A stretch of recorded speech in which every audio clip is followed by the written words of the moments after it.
Di na nakapalagpa ang isang lalaki matapos siyang maaresto ng mga operatiba ng pulisya sa Monreal, Masbate dahil sa paglabag sa Republic Act 10591 o ang Comprehensive Firearms and Ammunition Regulation Act at sa ipinatutupad na COMELEC gun ban kaugnay sa katatapos na halalan. Patrolwoman Geraldel Luterte sa balita.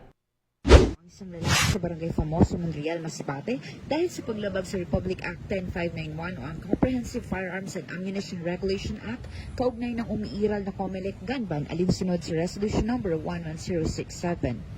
Kinilala ang suspect sa alias na Mike, 31 taong gulang, binata, isang caretaker at residente ng Sitio Kaonggo, Barangay Rizal, Monreal, Masbate. Batay sa ulat, nakatanggap ng tawag ang Monreal Municipal Police Station hinggil sa isang kaguluhan sa lugar.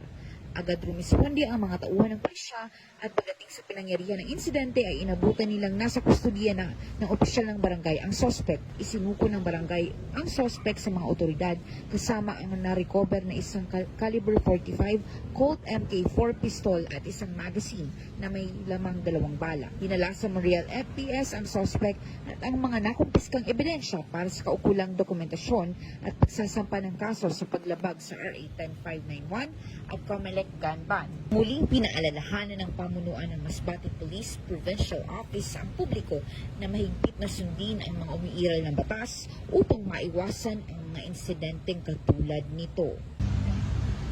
Mula dito sa Legazpi City, Albay, ako ang inyong PNN correspondent, Patrolwoman Geraldel Duterte, alagad ng batas, tagataguyod ng Balitang Pulis.